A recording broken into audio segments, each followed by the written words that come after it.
Alright, welcome to your final lecture. This is week 15. We're going to go ahead this week and talk about foreign policy of the United States. Last week we dealt with domestic policy and certain issues that affect the domestic economy. Today we're going to deal with foreign policy and how the U.S. handles or engages with other nations. So we're going to go and begin with a little brief history about it and then move into some current issues. This is week 15, so you have this week to write your paper. So the discussion board questions for this week are very, very limited. So there you go. You have a little bit more free time to finish your papers. Remember, it's due this Friday, May 1st. So if you haven't started, you're going to be a little bit crunched. If you have started and you have any questions while you're writing, feel free to send those my way. So let's go ahead and begin with foreign policy, shall we? Starting I guess at the very founding of this nation, foreign policy was something that we were a little bit wary of, particularly because we had just fought a war against Great Britain. We had also experienced the French and Indian War, going back to one of the very first lectures that we had. So foreign policy was kind of new to us, and this is where we kind of began foreign policy, particularly with President Washington, our first president. George Washington, he was wary of politics in general. He was a military commander. He didn't really like politics, and much less, even more so, did he like foreign policy. And so George Washington issued a warning when he left office. He always said, beware of foreign entanglements. He always thought that if the U.S. got involved in other nations' business, they would be unable to focus on themselves. So that's where George Washington was really cautious in approaching foreign policy. Now, we had a number of years there where we didn't really do a whole lot with foreign policy. I mean, we dealt with the French with the Louisiana Purchase, but other than that, we didn't really do a whole lot. Then comes the War of 1812, and the War of 1812 is probably one of the most understudied wars in U.S. history. The thing is that not a lot became of it. It was just kind of a war to kind of certify our stance that we were able to function as a nation, able to raise our own army, and fight off against foreign invaders. And so the War of 1812 involved the invasion of Canada, and it involved a ton of naval battles on the Great Lakes, and ultimately the U.S. held their own as a nation. There was a negotiated peace, and after the War of 1812, the U.S. entered an era of isolationism. We're going to talk about isolationism here on the next few slides, but the thing to know about isolationism is that the idea of it really came from the Monroe Doctrine. The Monroe Doctrine, signed by our President James Monroe, was established in 1823. What the Monroe Doctrine said basically was that anything that happened on the other side of the world, anything that happened in Europe, was not really any of our business. Rather, we need to focus on ourselves. Whatever happens in this hemisphere, we'll go ahead and handle. But other than that, we're not going to handle or do business with European nations.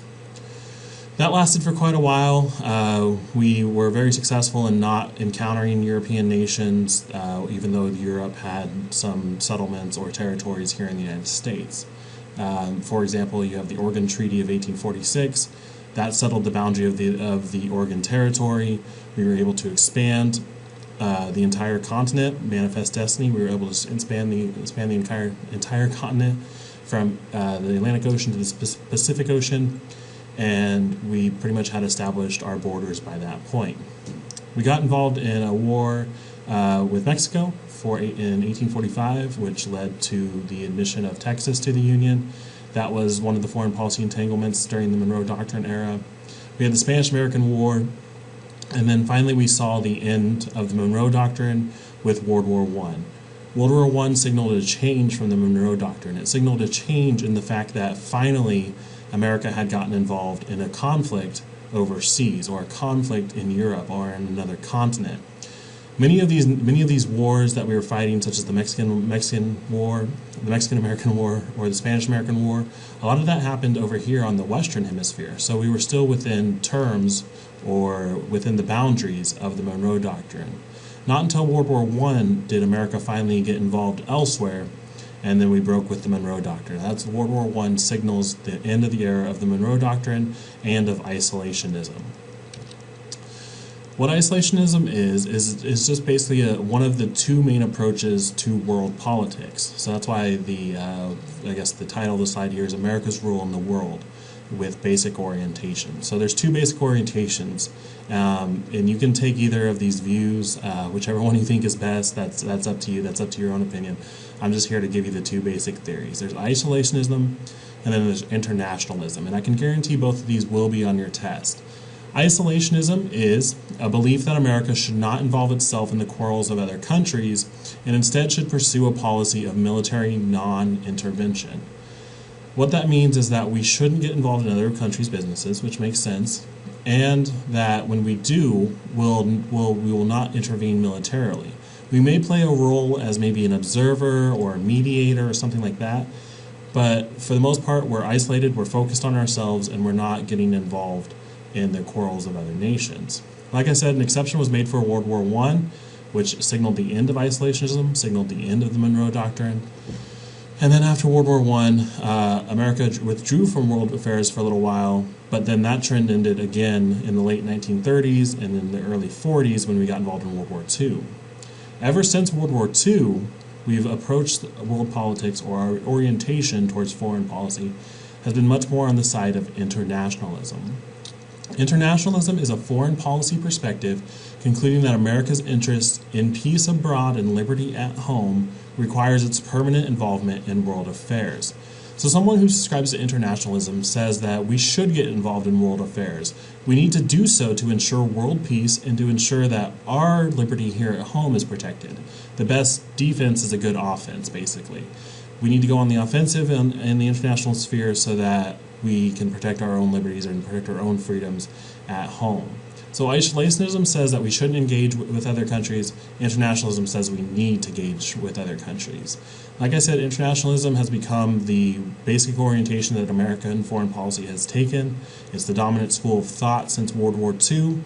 And America, in many ways, has actually taken the lead in world affairs. We're often perceived as the greatest country, and so a lot of countries will look to us for guidance and things like that. That's why we're so involved in world politics, and particularly since World War II. So those are the two basic orientations. Like I said, I can guarantee those will be on your test. Isolationism, internationalism. Any questions, be sure to send me an email or hit me up any way that you can. So going with the isolationism and internationalism, let's go ahead and talk about World War II and how that changed America's role in the world. Like I said, we focus much more on internationalism since World War II. We're a major player in world politics, and two things that really started that whole orientation towards the world politics that we have nowadays is the Truman Doctrine and then the Marshall Plan. The Truman Doctrine, obviously named after President Harry S. Truman, who adopted this doctrine following World War II.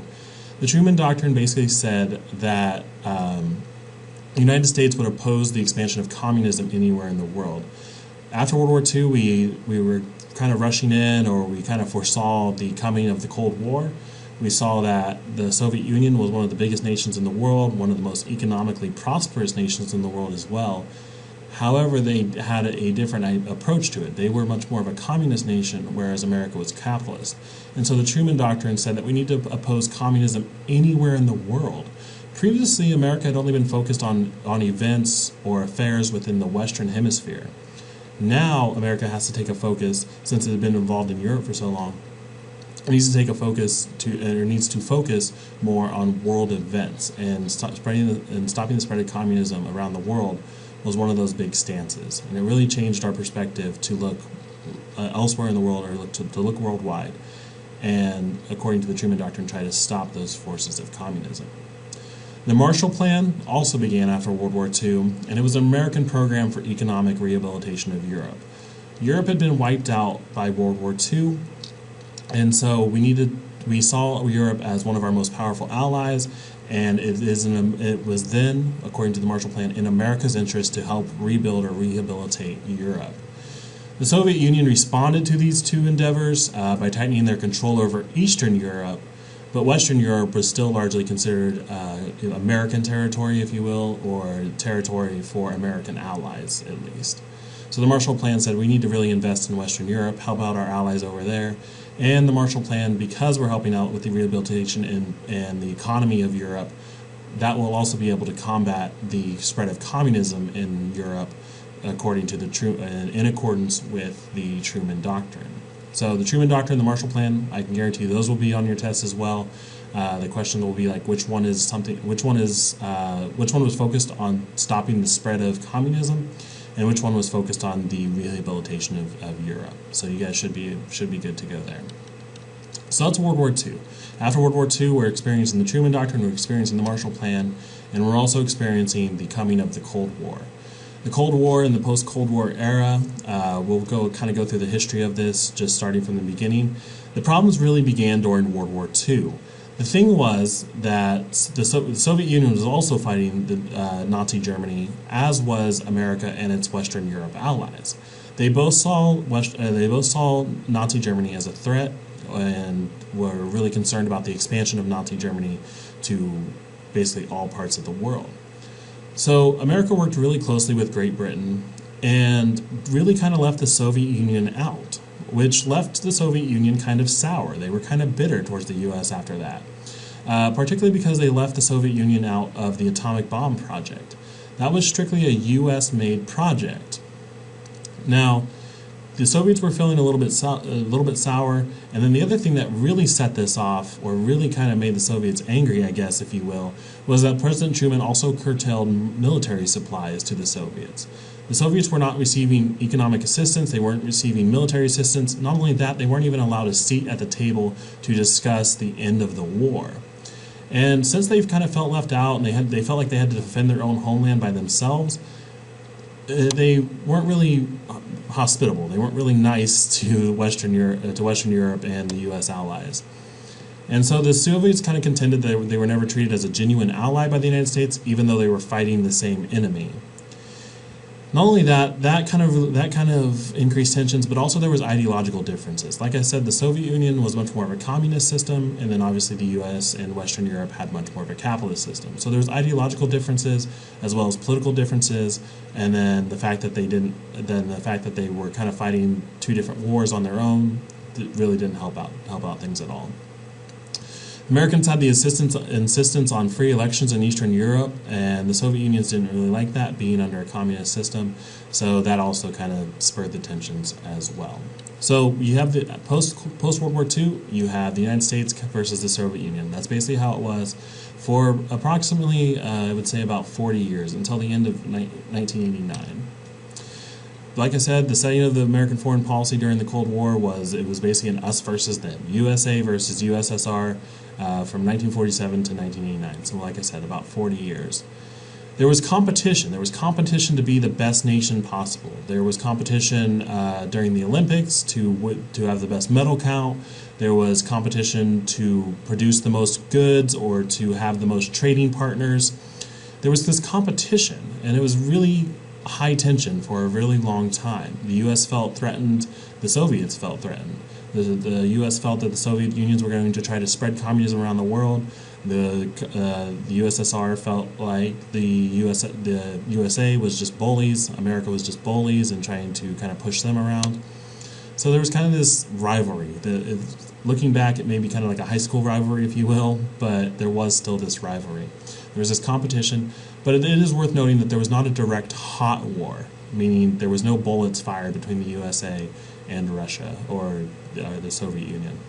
So there was competition, but not this direct hot war. There was this artificial barrier, though, called the Iron Curtain, and I care that you know the Iron Curtain for your test. The Iron Curtain is a fictitious border that separated the Soviet Union and Western nations and Western allies of the U.S. And most people place the Iron Curtain around the separation of East and West Germany. That tends to be the physical marker, if you will, of the Iron Curtain.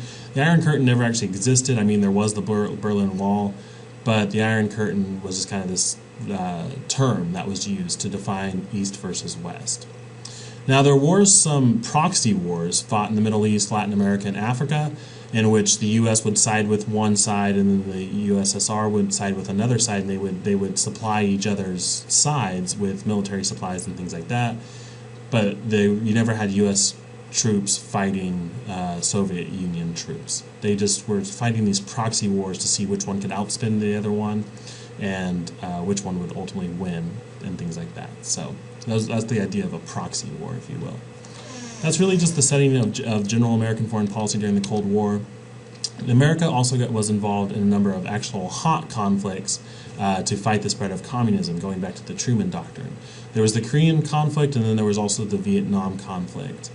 The Korean conflict, the American military was deployed to the Korean Peninsula when communist forces crossed into South Korea. Because the U.S. was so committed to fighting the forces of communism or fighting the expansion of communism, the U.S. really felt like they had to step in South Korea. And in many ways, they're still there. We still have a large number of troops still in South Korea, just in case this Korean conflict ever did start up again. It's because the U.S. was so dedicated to stopping the spread of communism that they moved troops halfway across the world into Korea just to stop the North Korean Communist Party from moving into South Korea. And so that's where the U.S. actually did get involved in military conflict during the Cold War. The U.S. was also involved in stopping the spread of communism in Vietnam from 1961 to 1973. This was a 12-year long war, maybe even longer. There was a decade of heavy fighting, resulted in a U.S. loss of over 50,000 lives. So brutally bloody battle. That's why I have the quote down here, never get involved in a land war in Asia. The reason why is because the scene or the environment of South Asia is heavily jungle, and it's hard to fight. There's close combat. A lot of people die if you start a land war in Asia. So that's the traditional advice. But the U.S. kind of ignored that and started a land war in Asia anyway. The Vietnam conflict, because we were so committed to stopping the spread of communism, we moved troops once again halfway across the world into Vietnam. The United States sided with South Vietnam to fight against the communist forces of North Vietnam. So that was once again just another actual military conflict that happened during the Cold War, just to fight the spread of communism. Now the Cold War was once again mainly against the U.S. and the Soviet Union, but it was much more the U.S. versus communism in many aspects as well. So we get to the end of these conflicts, and especially the Vietnam conflict. You saw that almost 50,000 Americans had died. There was mass body counts. There was mass killings of Vietnamese as well. So large body counts, huge death toll, and we kind of said that, hey, we need to kind of maybe not be so committed to the spread of communism. We maybe need to ease back just a little bit. And that's where we get to the policy of what's called Détente.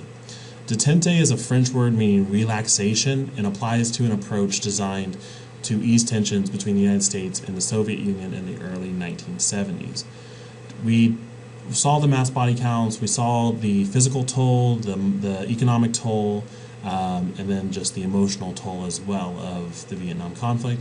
So we adopted Détente, and what this really said, what this policy of Détente adopted by Nixon actually really did, was it eased our propensity to go into physical conflict. Rather, the United States started taking this approach that they were going to just provide economic assistance or military aid, rather than actual fighting on the ground. There was a huge backlash to the Vietnam conflict due to the death toll, and so the U.S. said, you know what, we're actually a wealthy nation. We can afford to provide economic and military aid, even though we won't actually send ground troops to fight. So Détente said that we would send economic and military aid, and this really begins the era of foreign aid giving over military might, and that's kind of where the U.S. is still now today.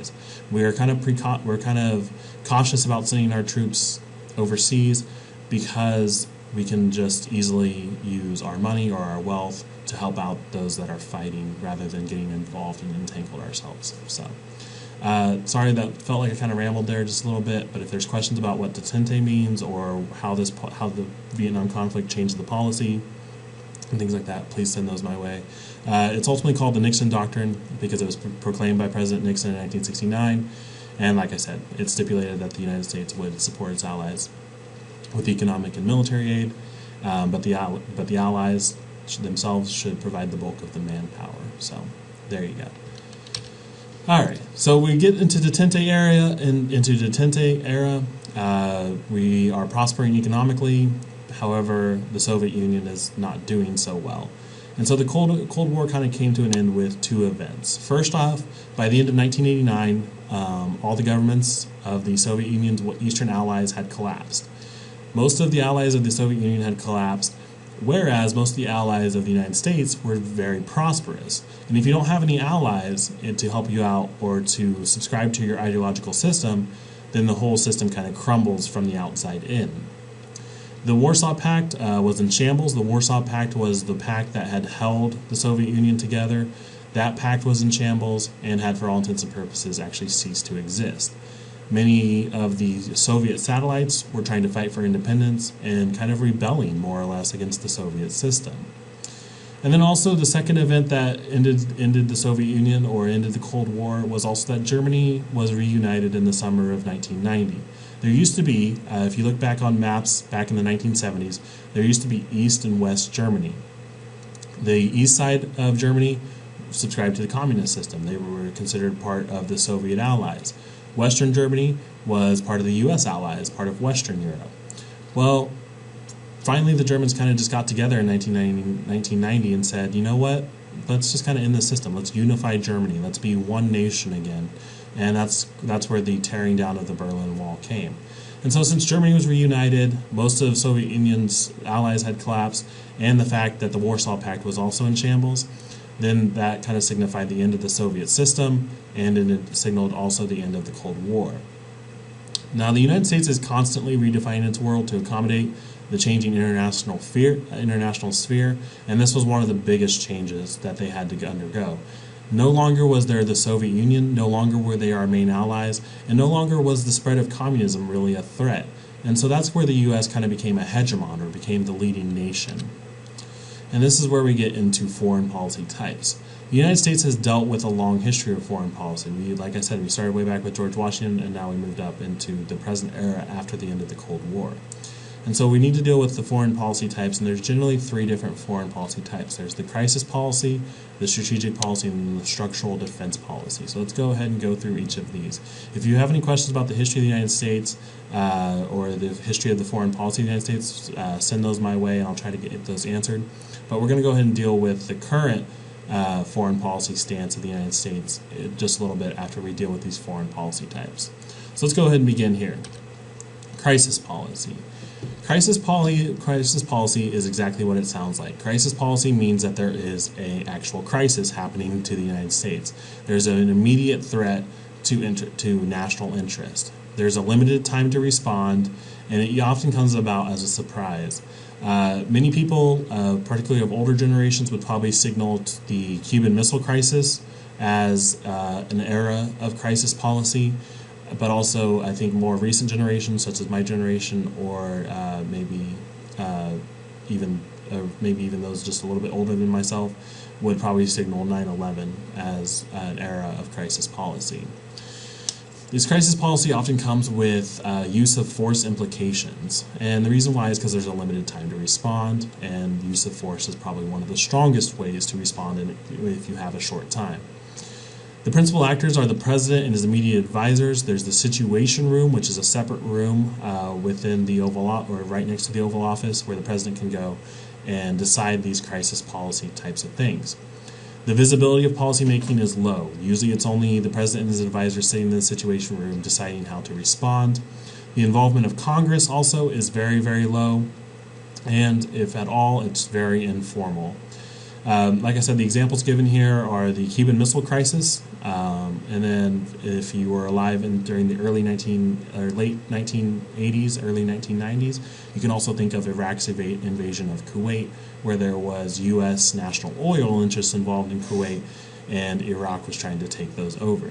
So that's the example of a crisis policy. If there's limited time to respond, if it's a surprise attack, or there's high priority, that's the example of a crisis policy. It's not used very often, but we can often think of examples because there's such high-profile incidents. Crisis policy, we can probably point to several of those incidents within our own lifetime. Now, much more common is the strategic policy, and this is just designed to assert and implement the basic military and foreign policy stance of the United States towards others. Strategic policy basically says, how are we going to deal with this nation in the upcoming year, how are we going to deal with this nation in the upcoming year, or this nation as well. So much more discussion involved, much more forward thinking. It doesn't need to be an immediate response. It's just something that we need to think about, lay down our strategy, and go with it. It involves primarily the executive branch members and agencies. Public debate and congressional involvement usually occur after the formal decisions are announced. After the formal decisions are announced for the president's upcoming year or term or whatever, then Congress will sit down and debate and maybe try to change the rules and things like that. Congress may get involved, often via foreign policy subcommittees or even committees. Though Congress will often try to lobby the executive to change his stance on given strategies. So the examples given here are just containment. You need to think about how you're going to contain certain spreads of rebellious groups, or how you're going to contain your relations with other nations. There's foreign trade, arms sales, foreign aid, immigration. All of those are part of the strategy or the foreign policy considerations of the United States, and so that's where you get the idea of strategic policy. Strategic policy is much more long-term looking, it's not as immediate, and there's much more debate and visibility about it. That's the example of a strategic policy. So anything that deals with foreign aid for certain nations, foreign trade with certain nations, how are we going to deal with the military supplies to other nations, things like that. Those are all under strategic policy. I realize I kind of repeated myself there, but please forgive me. So just wanted to make sure you got the idea at least. So that's strategic policy. What about structural defense policy? Structural defense policy is much more of a logistical thing. Structural defense policy kind of looks at the whole system of our military and of our foreign policy stances and says, how are we going to pay for it? How are we going to build it? How are we going to make sure that we have the infrastructure necessary to carry out our foreign policy? So, like I said, what it kind of deals with is defense spending policies and programs. The policy process is usually centered in Congress because Congress deals with the budget, and they deal with earmarks, and they deal with extra money given to certain programs as well. It's centered within Congress. The Pentagon and the defense contracts and interest groups, military interest groups, things like that, they all have a say, and they all try to lobby Congress to get more money in their budget for them and things like that. But they're all still very active, and the main decisions still rest within Congress. So examples given here are military base closures, that's part of the spending policy, building a new joint strike fighter, the F-35, or any drones or anything like that. Anything that basically requires money all fits under the structural defense policy. So those are the three that you have. You have the crisis policy, much more immediate and needs an immediate response, and the visibility is really low. You have the strategic policy, in which we look forward-thinking and how we're going to deal with other nations. And then you have the structural defense policy, which is basically how are we going to build it and how are we going to pay for it. And those are your three foreign policy types, if you will. And the United States engages in all of those foreign policy types at one point or another. All right, so going off of structural defense policy, let's go ahead and talk about defense spending. This is global military spending. I have the numbers here for 2010, and I also believe on the next slide I have 2013. So let's go ahead and start with 2010. And as we go through this, I want you guys to kind of consider these questions.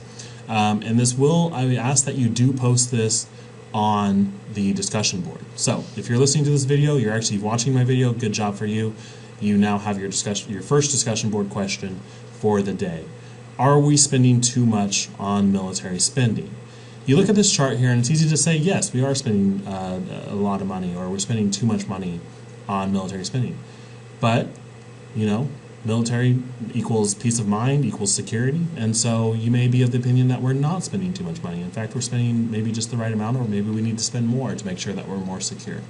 But I wanted to go ahead and give you the figures here. The fact is, for 2010 anyways, we spent about 43% of the globe's, the entire world's, military spending was spent just here within the United States. The United States spent about 43% of the entire globe's military expenditures. In second place was China. China is the nation with the second most global spending on the military at 7.3%. You have the UK here with 3.7%. You have France and Russia with 3.6%. The next 10 countries under that, the next 10 countries combined, spent 21.5%. And then the rest of the world spent 17.3%. So you have one nation here spending about 43%, and then you have roughly 190 other nations that only spend 57% of the total globe's military expenditures. But the fact is, when you look at U.S. military spending, the fact is that we are paying for 2 ground wars, basically. We're paying for Afghanistan still, and we're also paying for Iraq. You also have to think that the United States is also involved minimally with Syria and also with Yemen. Not only that, we also help out with a number of wars in Africa and other rebellious regions and things like that. So the United States is involved in a number of conflicts that do require funding. The United States also spends a lot of money just to deter and dissuade terrorism and things, terrorism and possible attacks. We deter and dissuade by spending a lot of money. If you spend a lot of money, you bulk up your system, you show that you are the strongest military, it may deter certain groups or certain terrorist activities and things like that against the United States. So we spend a lot of money also not only because we're actually using it, but also just because it kind of buys us a little bit of peace of mind. It's similar to maybe splurging a little bit to get a ADT system on your home, things like that. And then also the question is China a rising dragon? Then China reports $106 billion worth of spending, but estimates range from $150 to $300 billion. So there's also this idea that U.S. needs to spend more because China is a rising threat. Now, much less so than it used to be, because China is very wealthy economically, so there's this thought that China will not try to expand militarily. But it's still there, it's still in the back of our mind. So we need to spend to try to keep our status as the top military spender. So remember, for your discussion board, question number 1 is: are we spending too much on global military spending, or are we spending too much on the military in general? I guess.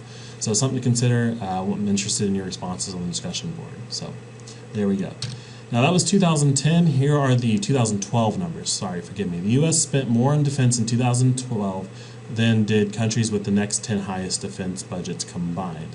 So you have the USA here in 2012, and remember this is in billions of dollars, $682 billion on our military alone. You look at the other countries below that, the next 10 countries below us are China, Russia, the UK, Japan, France, Saudi Arabia, India, Germany, Italy, and Brazil. You take all those countries, you take their military budget, you add them up, and it does not equal the United States budget overall. The 10 countries combined spent $652 billion, and it did not add up to the $682 billion spent by the USA alone. Now, you can see here that China is still in second. They're still spending a sizable chunk. It's still not comparable to the USA, but China is spending a comparable, a huge bulk, I guess, on military as well. So, next 10 countries combined doesn't equal the U.S., and that's in 2012. Here is the top 20 defense budgets in 2013. So here we go. You can see once again China is in second, Russia is in third, but the U.S. far outstrips the other nations by far. You can see here it's a little bit lower. It's lower than the $682 billion that we used to spend, but it is still way higher than the other nations below us. So I just want to give you an idea of how much the U.S. actually does spend, and that it's always a very interesting fact that the U.S. spends more than the other 10 countries below us combined. It's always very interesting to me, and if this was an in-person class, there's usually a lot more debate about this, but not being an in-person class, I just wanted to present you with the facts. All right. What do we spend our military spending on? Well, this is the 2010 numbers. These were the most recent numbers I could come up with. Our military spending, it's a large budget. Obviously, I've already shown you that. But we do spend it not all on drones and things to protect us. We spend it on operations and maintenance, our military personnel, their checks and things like that, procurement, research and development, testing and evaluation, construction. We need infrastructure, so we need to build it. And then family housing. So that's the total. Those are all the kind of things that we spend our money on, and it comes out to the total, at least in 2010, it's $683.7 billion.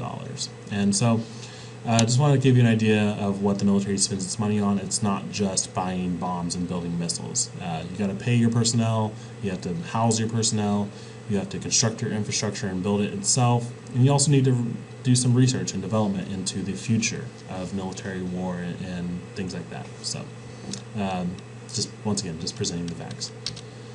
All right, so where are our U.S. forces? This is very interesting because the U.S. military is actually really spread out pretty much across the world, more or less. We're kind of a global force, and we have troops placed basically in every region.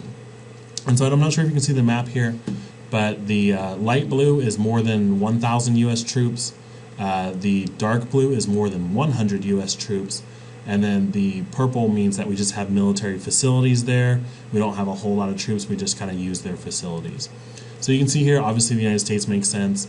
I'm just going to go through the light blue ones real quick. The United States, Spain, and Portugal. The U.S. has interest over there, particularly with the trade route of the Mediterranean. A lot of ships go through the Mediterranean, and so the U.S. needs to make sure that we can secure that trade route and things like that. So that's why Spain and Portugal is a huge interest to the U.S. military. You have England. You also have Germany, Italy. Going back to the World War II eras, we still have troops over there because of that, because of World War II, as well as Japan. Japan also has links to us, to the World War II. We've kept a number of troops there after World War II, as well as South Korea after the Korean War. Light blue also here in the Middle East, obviously Iraq and Afghanistan. That one makes kind of sense.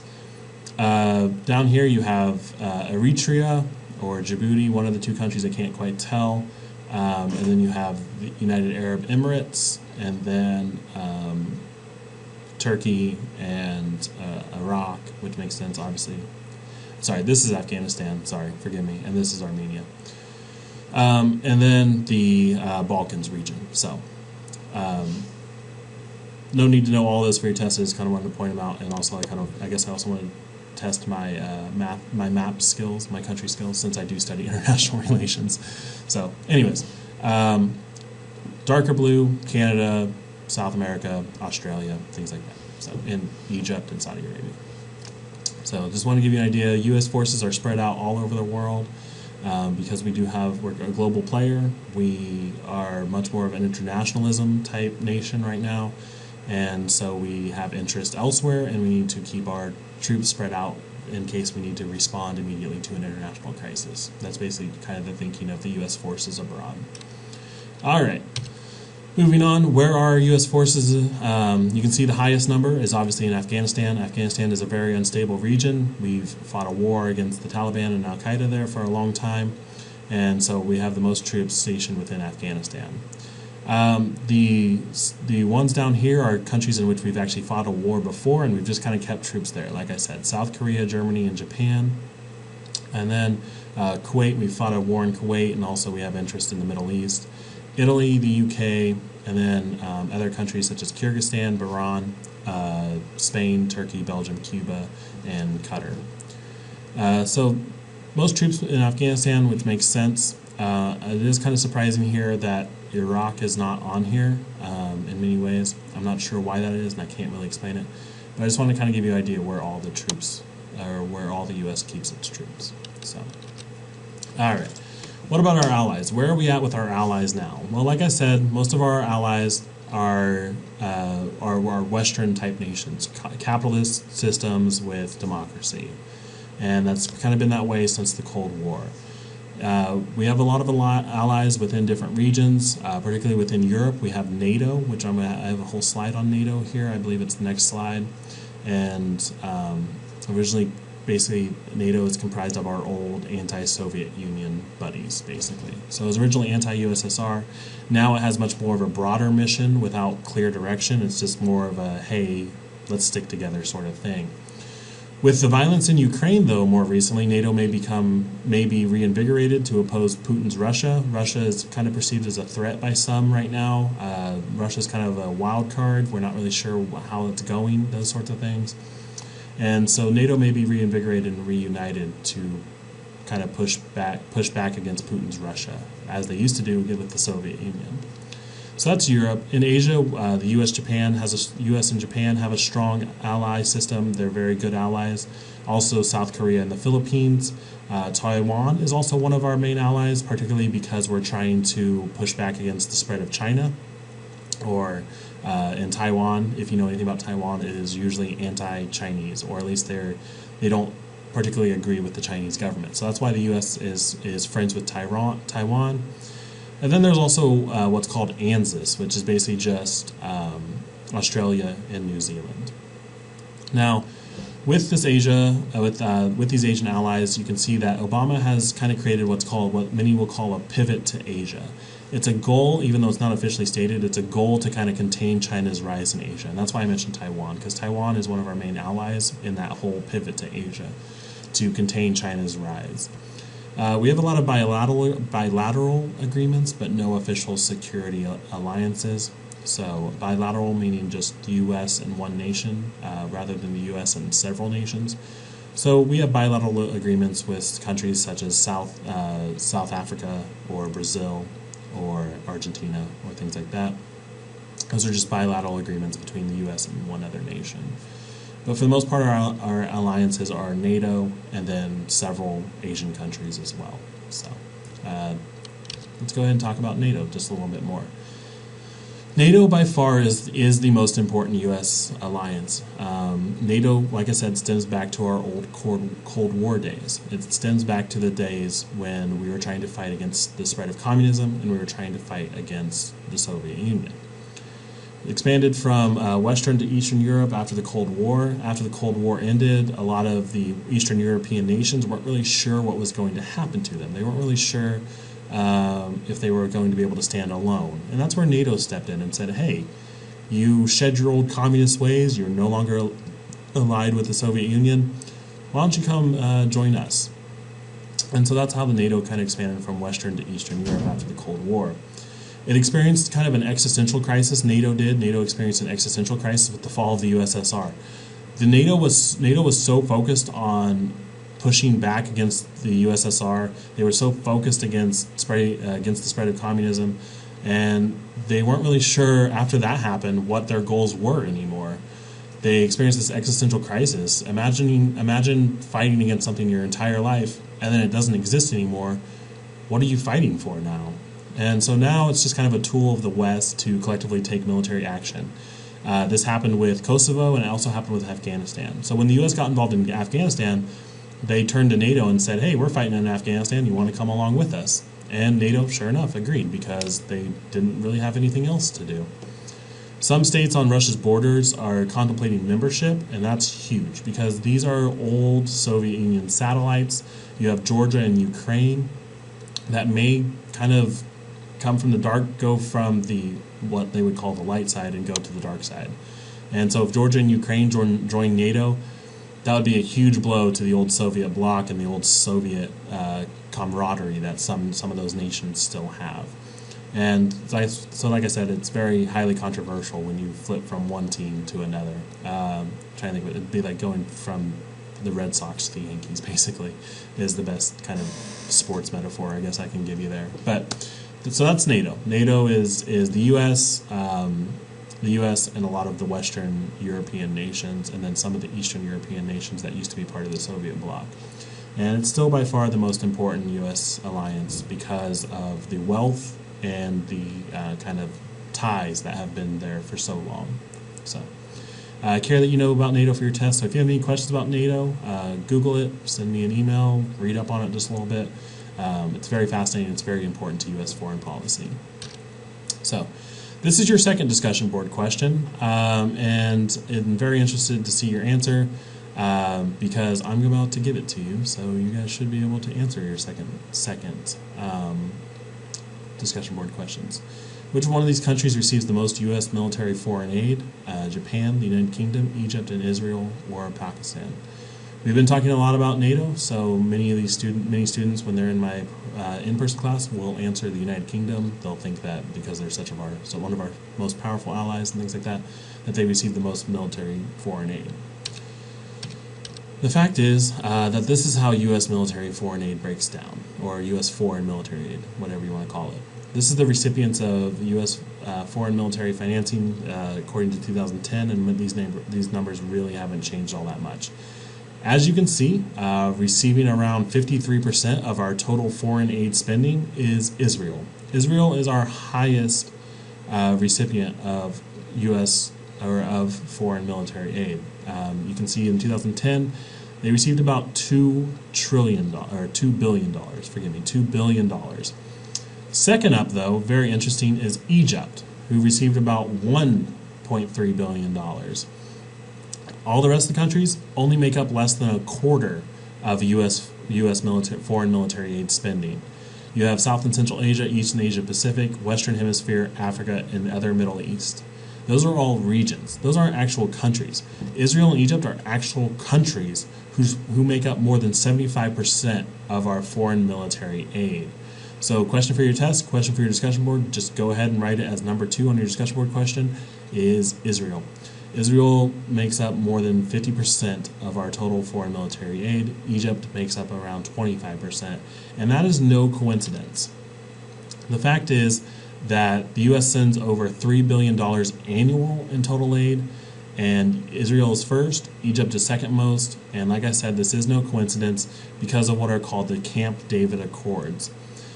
Israel and Egypt, if you know anything about the two countries, have this long rivalry. In fact, they've engaged in 6 separate wars since the 1970s. So that's a little bit more than a war per decade. The Israel-Egypt kind of rivalry and tensions always kind of unsettles the Middle East, and it's very high profile and things like that. And the U.S. for a long time has wanted to keep peace in the Middle East, and so the best way to keep peace in the Middle East is to keep Egypt and Israel happy and out of each other's business. So that's where I get to the Camp David Accords. The Camp David Accords was a peace deal between Israel and Egypt, where it basically stipulated largely on the U.S. It was basically set up largely on the U.S. assistance to both countries. Some fear that any change to the Camp David Accords would make the two enemies again. So if we stop giving them money, they'll be unhappy, and so they'll start looking towards each other and start fighting each other. But if we pay them off to keep them quiet, to keep them at peace, then that's good, because then the Middle East will have peace and won't kind of go to shambles, more or less. So that's why Israel and Egypt receive more than 75% of our total foreign military aid, is because we pay them off to keep them quiet, to keep them happy, and to keep them from fighting each other.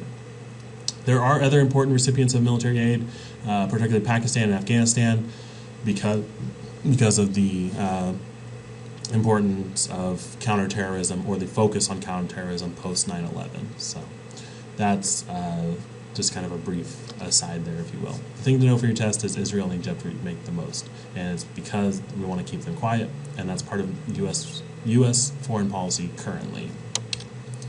All right. So now this is your third discussion board question. Which country do you perceive as America's biggest threat? And I provided some prompts here. You can maybe pick one of these if you really want to, or you also have the option to choose someone else. So this is your third discussion board question. I'm very interested in your opinion about which one do you perceive as America's biggest threat in the foreign policy realm. If you think about foreign policy, I just kind of want to know if you think Russia's a huge threat, if we need to be worried about China. North Korea is often a threat. We often hear them in the news as well. What about Iran? Iran is very important. Iran could have a nuclear weapon, could be building a nuclear weapon. They could be a huge threat to America as well. Afghanistan is a huge problem, or is basically just a huge problem for the United States. Iraq was a big threat for a long while. Do you believe it's Palestine? What about Mexico? Mexico has a number of drug cartels. They bring over violence that spills over into our borders. So could Mexico also be one of our biggest threats? I'm just interested in hearing what you think. I'm going to go ahead and present a few of these to you just to kind of give you an idea about the current status of America's foreign policy today. So, no, you're not going to be graded on which one you pick. Just pick one and give me a reason why you think it's America's biggest threat. And that's your third discussion board question. All right. So, this is what the current, or I guess somewhat current, public opinion polls say. And this was in 2009. So take this with a little grain of salt. It was about 6 years ago. Things have changed just a little bit. But in 2009, North Korea was perceived as the biggest threat to America. Iran was second, Iraq was third, Afghanistan was fourth. Interestingly, back then, Russia was all the way down here at the bottom, and Mexico actually ranked right on par with Russia. So that was 2009. Just wanted to give you a really quick kind of view of what Americans used to think 2009. That's why I'm interested in seeing what you think now, because things may have changed so much since then. All right. Now, fourth discussion board question, I want you to answer which one is the greatest threat to the world's well-being. Think about the world overall. Think of yourself as a global citizen. Which one are you most concerned about as being the biggest threat to the world? Is global terrorism the biggest threat to the world? Could terrorists bring down the entire world? Could they start another war, start World War III maybe, things like that? What about economic inequality? Do we need to be concerned about the citizens around the globe? Do we need to be concerned about poverty and healthcare and things like that? So could economic inequality be the biggest threat? What about disease? It seems like every so few years we hear about a disease coming up that's going to bring about the end of the world, most recently with the Ebola scare in 2014. Do we need to be more concerned about disease and curing diseases that may spread worldwide? What about racial and ethnic tension? What about rebel groups? What about tensions between ethnicities that may start wars and things like that? For the world's well-being, are you concerned about climate change? Could climate change bring about the end of the world with the sea levels rising and temperatures and droughts and running out of water and things like that? Or is it just something else, maybe something I haven't thought of? Maybe it's a plague of locusts or the biblical apocalypse or something like that. Just something that might be out there that I haven't even thought of, or maybe I was naive of and didn't think of. Something else that you think is a big threat to the world's well-being. And I'm very interested in seeing what you guys think about this. A lot of people like to debate a lot about what's going to bring about the end of the world. So I want to see what you think is the biggest threat to the world's well-being. And give me a reason why. And that'll be your fourth discussion board question, and then you're good to go. So we have that, and here we go. Let's go ahead and talk about current diplomatic relations and the current status of U.S. foreign policy. So here's a little map here real quick. You see here that the red means that we have no relations with them, and then the yellow means that we have disputed relations with them. The green means that we do have diplomatic relations with them, or at least we've engaged in diplomatic talks with them in one way or another. The red ones here may have changed just a little bit, particularly in light of recent events such as Cuba. Cuba we've actually opened up diplomatic relations with, even though they are still more or less shunned, and we haven't really put into place the infrastructure or the structure of those diplomatic relations. We've just kind of said, hey, we're going to open this up now.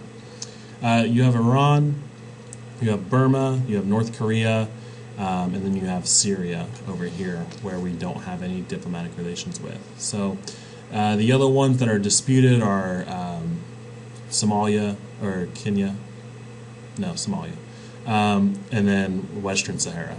So, but things are changing, like I said. You can see here, this is in 2013, the diplomatic relations that have changed. So Cuba here is now in light blue, which means a minor positive change. China, we've had minor positive changes. Thailand, we've had major positive changes. And then Iran, we've also had major positive changes. And then in here we have Israel and Palestine with major positive changes as well. So things are changing. Things are getting better, I would say, overall in the diplomatic relations realm. And we're slowly pushing to open up relations with countries that have been traditionally that we've been hostile with. There are countries on here that are red, such as Russia. Diplomatic relations have kind of soured with Russia a little bit. This was in 2013. I would say it's done even more so in light of recent events, particularly with Ukraine. So just want to give you an idea of kind of the changing landscape of U.S. foreign policy. All right, who deals with foreign policy here in the United States? Well, the fact is that we have several. We have a lot of people that actually deal with foreign policy here in the United States. You have the National Security Council, the NSC. The NSC, the head of the NSC is Susan Rice, and the National Security Council, basically, their job is to advise the president on matters of foreign policy. This was formed in 1947, and it coordinates the international activities of the CIA and the Department of Defense and our military and things like that. So it's basically the overarching kind of,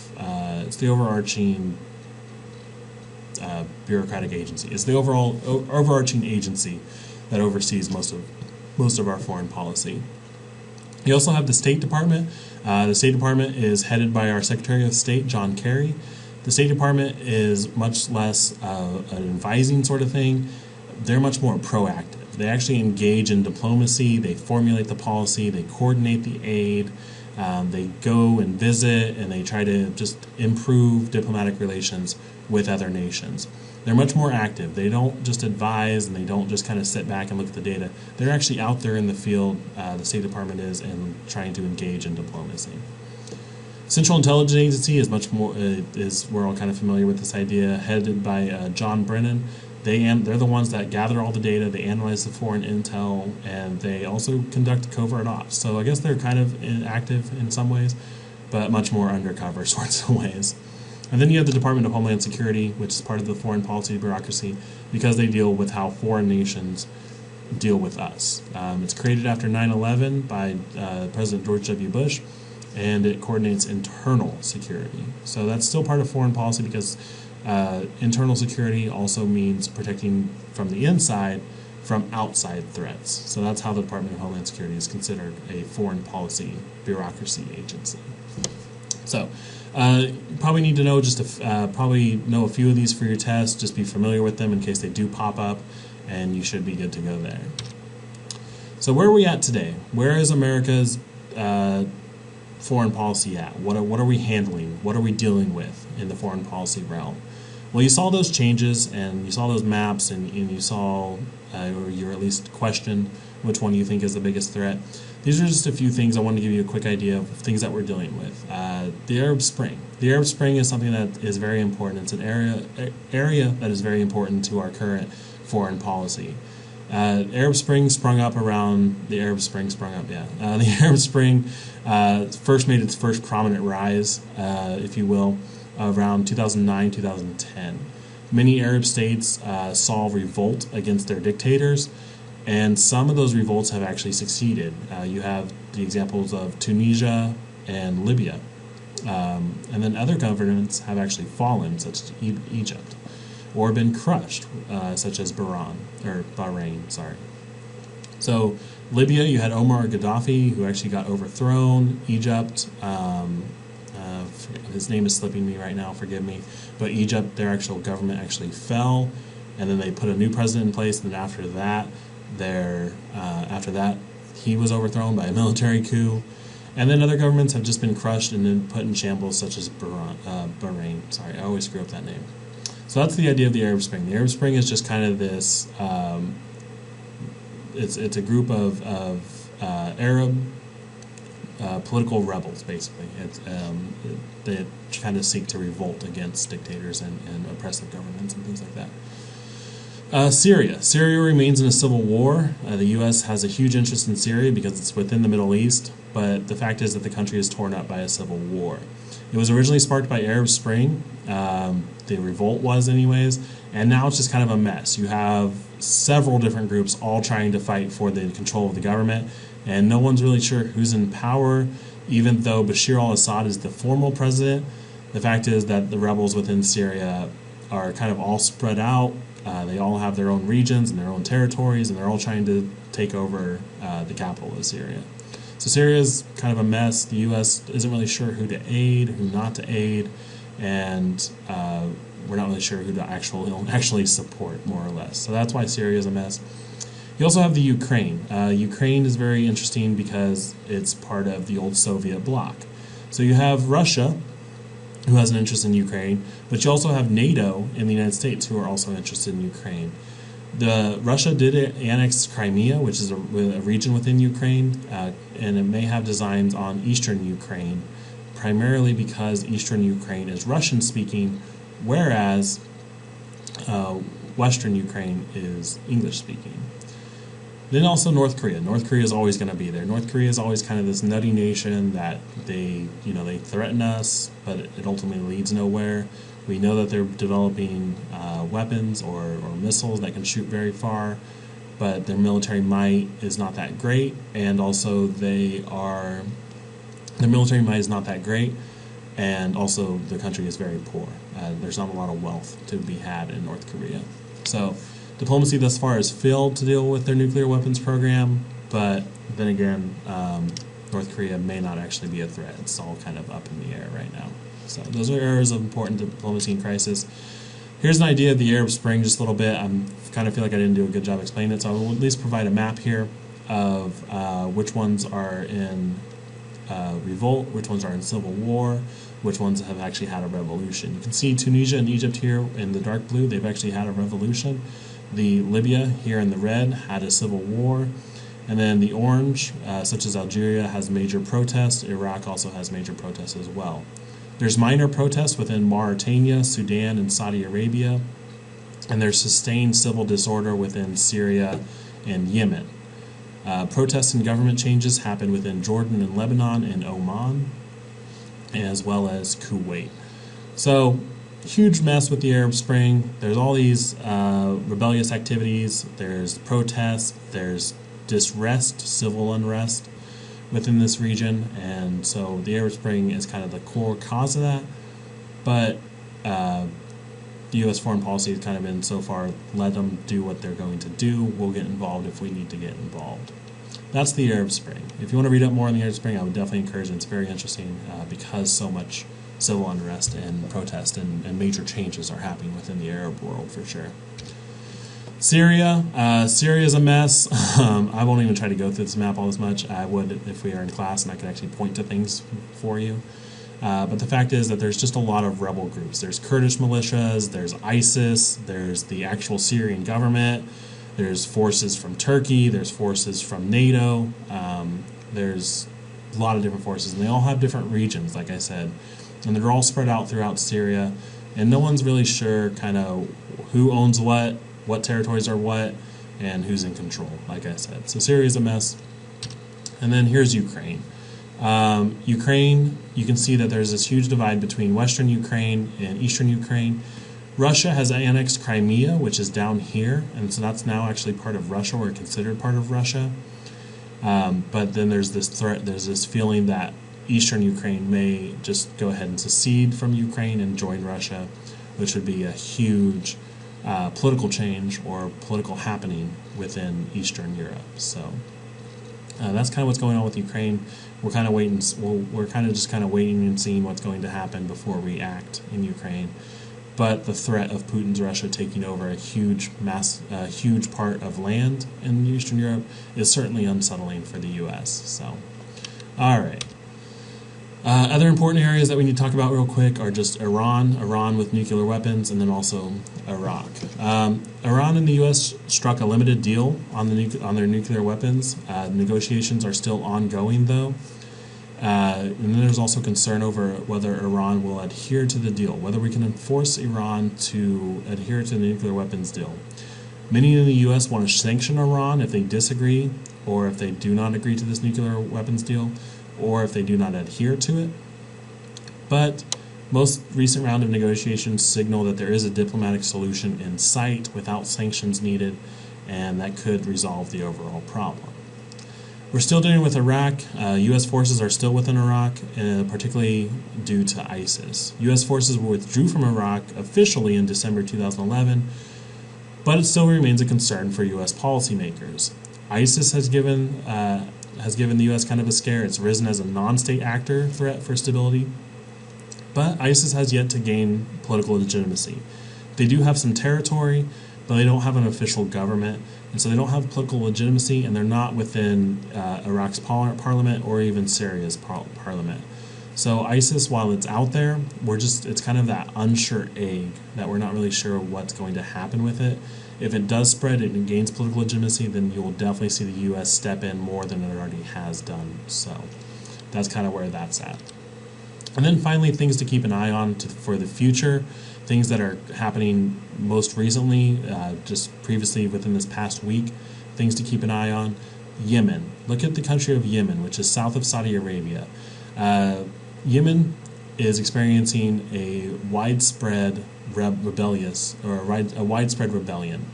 And Saudi Arabia has actually stepped in and helped Yemen. Saudi Arabia and Yemen are actually engaged in a civil war against Houthi rebel forces in Yemen.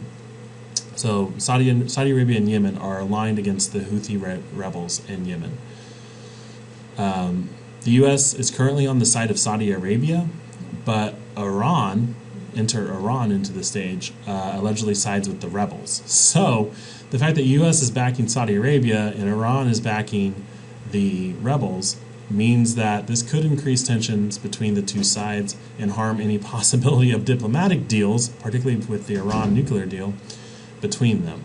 So that's something to keep your eye on. Keep an eye on Yemen, particularly in how the U.S. handles being on the opposite side of Iran. And then finally, the Trans-Pacific Partnership. This is just something to keep your eye on, particularly if you're interested in economics and interested in global economics, like I am. The Trans-Pacific Partnership is a new free trade agreement between the U.S. and 11 Asian states. If you remember NAFTA way back in the day, North American Free Trade Agreement, this is basically what that is, except for our relations with Asia. So it's a free trade deal between the U.S. and 11 Asian states. It would lower the trade barriers and increase the flow of goods. However, many are, or some are, concerned about the loss of jobs for Americans due to the cheap labor costs in Asia. So already a number of jobs have been outsourced to Asia, and many are kind of concerned that this Trans-Pacific Partnership would just kind of fast-track that, and Americans would lose even more jobs. Americans would get cheap goods from Asia, which is good, and our global economy would probably expand, but if those that are opponents of the Trans-Pacific Partnership tend to point to the fact that it would create a lot of job loss within America. So that's something to keep your eye on, the Trans-Pacific Partnership. I believe that's the last slide. Oh, no, it's not. Always economics, finishing up real quick with speaking of the Trans-Pacific Partnership. Always economics. Another current issue is the great economic disparity between wealthy countries and poor countries, between what used to be called the Third World, but now is much more often referred to as the developing world. Developing nations are nations whose standard of living lags far behind the industrialized states, so you can think of any number of countries that qualify as developing nations. You need to look at the economic disparity, the economic inequality. You have the International Monetary Fund, which is a specialized agency of the United States designed to promote international monetary cooperation. You also have the World Bank, which is another specialized agency that makes loans to poorer nations for the purposes of economic development. But the fact is that those developing nations are still lagging behind. And due to this new global economy, it's really pressing that we ensure that economic development is happening in the developing world. So, that being said, it's very interesting to look at the economics because everything that goes on within one country has widespread consequences or has an impact on the global economy overall. And so that's why we need to look at the economic disparity or the economic inequality between developing countries and industrialized countries. And so that's obviously a big study or a big goal, I guess, of the global economy that needs to be focused on, and U.S. foreign policy definitely handles a lot or tries to deal with that problem quite a bit. So I guess that would be my ending note, is it always boils down to economics, and it's something to keep your eye on as well because we are in such a globalized economy, more so than we've ever been before. So, all right, so finishing on the note of economics, I do believe that's my last slide. Your discussion board questions were found within the lecture, and so if you listen to the entire lecture, you already found them. If you just are one of those people that skip ahead in my videos and just look at the discussion board questions, this wasn't your week to do that. But go ahead and watch the video, find them real quick. All right, so I'll end there. You have your test next week, and you have your paper due this Friday, so be sure to get on that. And other than that, enjoy your week. You are finished with my class. I want to say good luck on your final exam. If you have any questions, you need anything in the future, please send it my way. I will try to help you out in the best way or in any way possible that I can. So, all right, I'll end it there.